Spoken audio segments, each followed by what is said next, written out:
Hello friends, welcome to செல்வியின் சமையல். நம்ம இன்றைக்கி பாசா ஃபிஷ்ஷை வச்சு நம்ம ஒரு பிரியாணி செய்ய போகிறோம். அதுக்கு பார்த்திங்கன்னா ஃபிஷ்ஷில் கொஞ்சம் மிளகாத்தூள், மஞ்சத்தூள், உப்பு, அதேமாரி கொஞ்சம் புளி போட்டுக்கலாம், இல்லாட்டினாக்கா லெமன் சாறு போட்டுக்கலாம், இஞ்சி பூண்டு பேஸ்ட்டு, இது எல்லாத்தையுமே நல்லா போட்டு நல்லா பெசரி வச்சுருங்க. ஒரு 1/2 hour கழித்து நம்ம கொஞ்சம் எண்ணெயை ஊற்றி வறுத்து எடுத்துடலாம்.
மீனை பொரிச்ச பிறகு ஒரு சட்டி வச்சுக்கோங்க. அதில் கொஞ்சம் எண்ணெய் போட்டுக்கிட்டு நம்ம மசாலா ஐட்டங்கள்லாம் சோம்பு, பட்டை, கிராம்பு, பிரிஞ்சி இலை, கல்பாசி எல்லாமே அன்னாசிப்பூ இது எல்லாத்தையுமே போட்டு நல்லா பொரிஞ்ச பிறகு வெங்காயம் நல்லா ஒரு 2-3 வெங்காயத்தை நல்லா பொடியாக நீட்டாக கட் பண்ணி அதையும் நம்ம போட்டு நல்லா பொன்னிறமாக ஆகிற வரைக்கும் அதை நல்லா நம்ம வதக்கி விடணும்.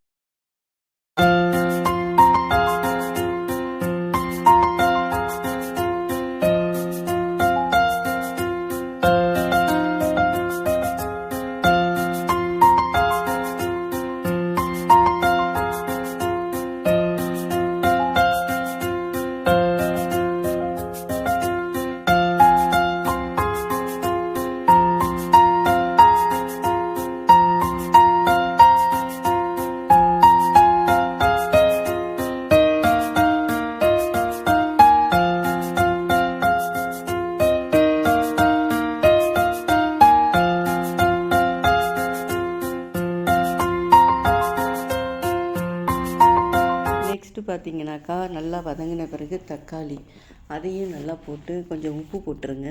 உப்பு போட்டுட்டு இதையும் நல்லா போட்டு வதக்கி கொடுக்கணும். இது நல்லா வதங்கின பிறகு இஞ்சி பூண்டு பேஸ்ட்டு போட்டுடுங்க. அதுக்கப்புறம் பார்த்திங்கன்னா சக்தி பிரியாணி பவுடர் தான் இப்போ நான் போடுவேன். நம்ம காரத்துக்கு எவ்வளவு தேவையோ அதே மாதிரி நம்ம அதுக்கு தேவையானது நம்ம போட்டுக்கலாம். காரம் ஜாஸ்தி வேணும்னா கொஞ்சம் கூட போட்டுக்குங்க, இல்லைன்னா கொஞ்சம் கம்மியாகவே போட்டுக்குங்க.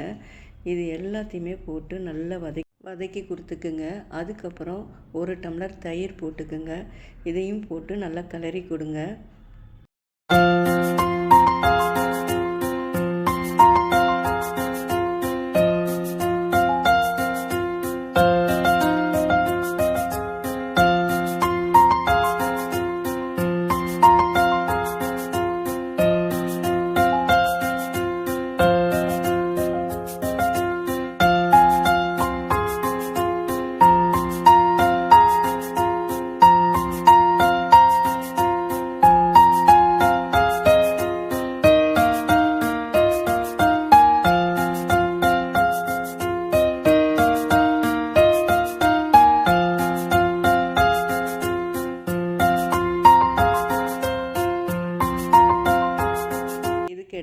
பார்த்திங்கன்னா சீரக சம்பா அரிசி வந்து நான் இப்போ ஒரு 20 நிமிஷம் ஊற வச்சுருந்தேன்.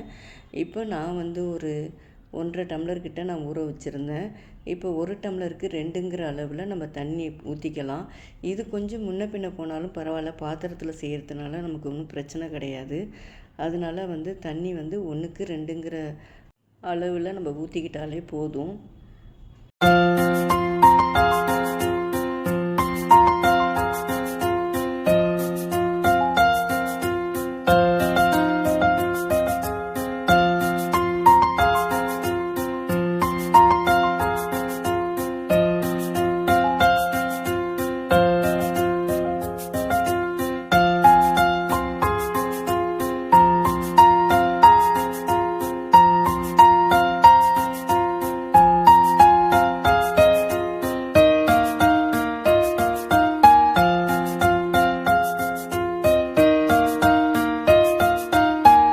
இப்போ அரிசி பார்த்திங்கன்னா 3/4 பாகம் நல்லா வெந்திருக்கும். தண்ணியெல்லாம் நல்லா கொஞ்சம் போயிருக்கும்.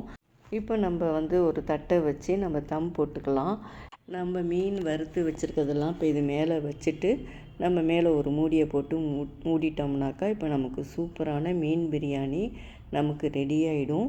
இந்த வீடியோ பிடிச்சிருந்தா இதே மாதிரி நீங்களும் ட்ரை பண்ணி பாருங்கள். என்னோடய சேனலை சப்ஸ்கிரைப் பண்ணிக்கங்க. என்னோடய சேனலுக்கு ஒரு லைக் கொடுங்க. நம்ம அடுத்த வீடியோவில் பார்க்கலாம். நன்றி, வணக்கம்.